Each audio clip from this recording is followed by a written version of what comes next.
general thoughts on this class, your first class as a head coach? Well, we're very excited about these guys, obviously. If you signed a class you're not excited about, you obviously made some mistakes. But we're very excited. We felt we got a good mix on both sides of the football. We got 17 offensive players, 17 defensive players. We felt we got a good mix of O-line, D-line versus skill players.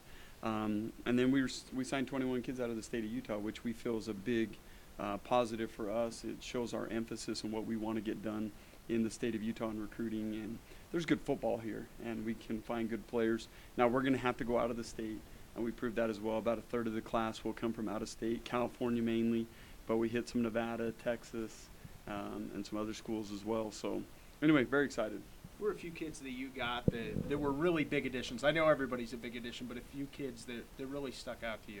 Well, the two that I really feel comfortable about talking about right now are the ones that we have on our team.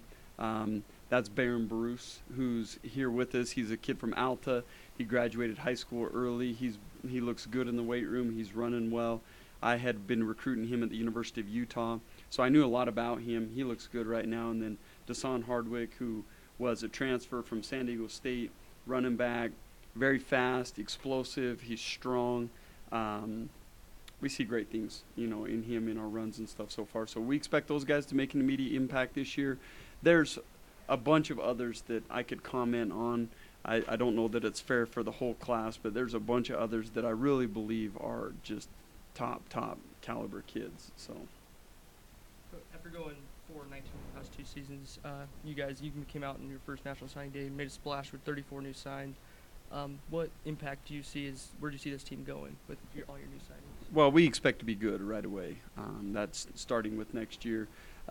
I will say this, with this signing class, there's 11, 12 missionaries in here that you won't see for another 3-4 years. Those might be some of the best players in the class or the ones that will be going on missions. So there's holes to fill from what they've had the last couple of years, but I like the team we currently have, and coupled with the holes that we're going to fill, I like how the class fits into this.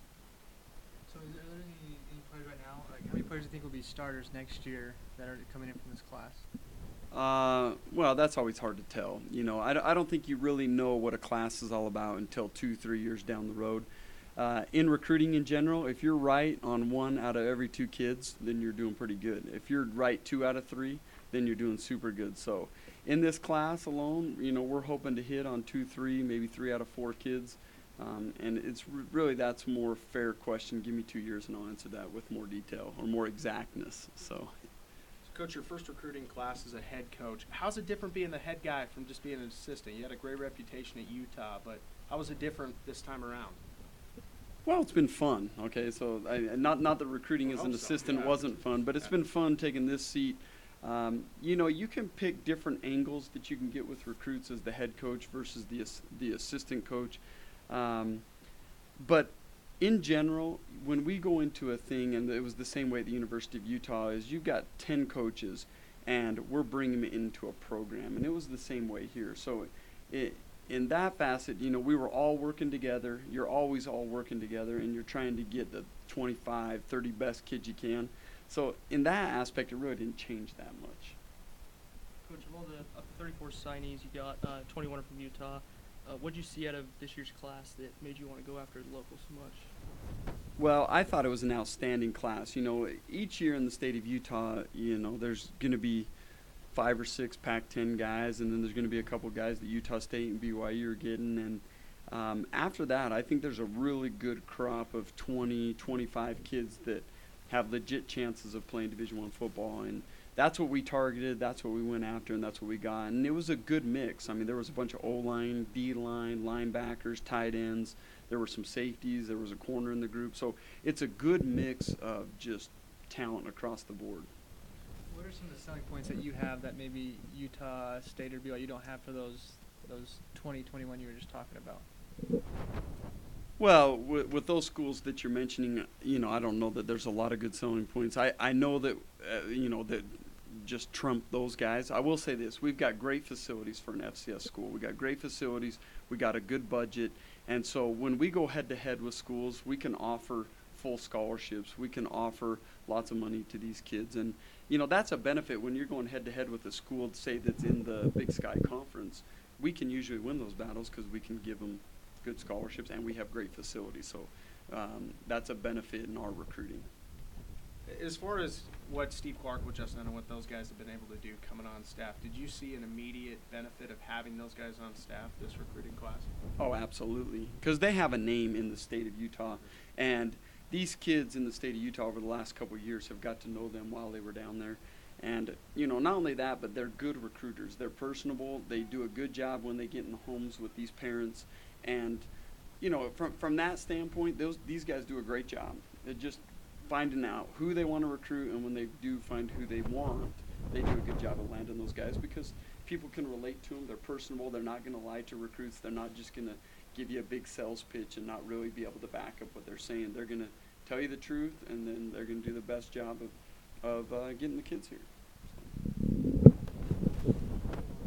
Two big tight ends you got, both I think are 6'4". Is that going to be a huge part of the offense, getting the tight ends involved, spreading the field? We do want to get the tight ends more involved, and I believe, and this might stem from how long I coached those guys at the University of Utah, but I think they can be big mismatches in both the run game and the throw game. So we went after 2 tight ends. We're very excited about those 2. We'll talk more in detail about those guys as we get going, as we go throughout the night. But I'm very excited about those 2. We want to implement them, but we're not going to force that. We're not going to force that position.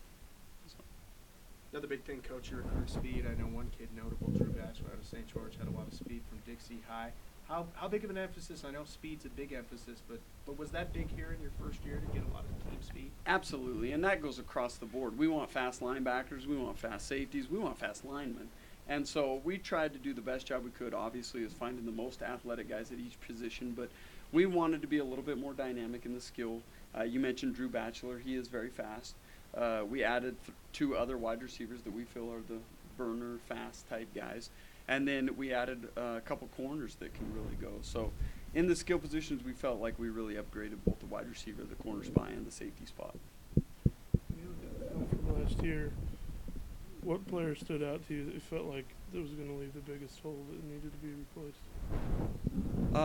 O-line, probably. We got to replace a couple O-linemen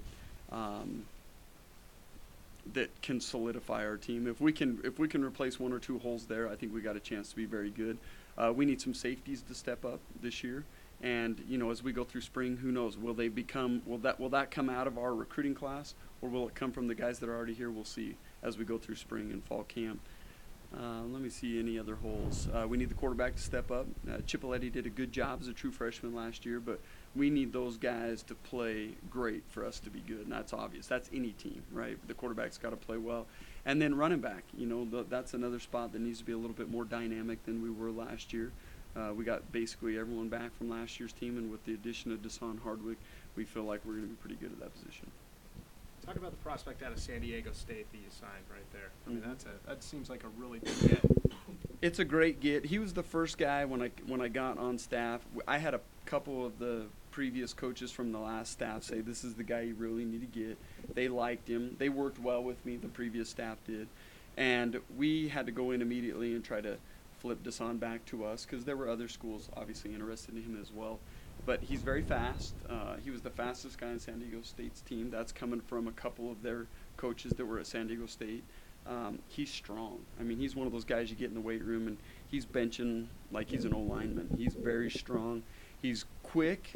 Now we'll see. He didn't play a lot of football down at San Diego State at the tailback spot. They tried to move him to corner. He didn't like that. That's one reason why he wanted to leave. But I think he's going to be a phenomenal player. I think he's going to add instant home run ability that we need from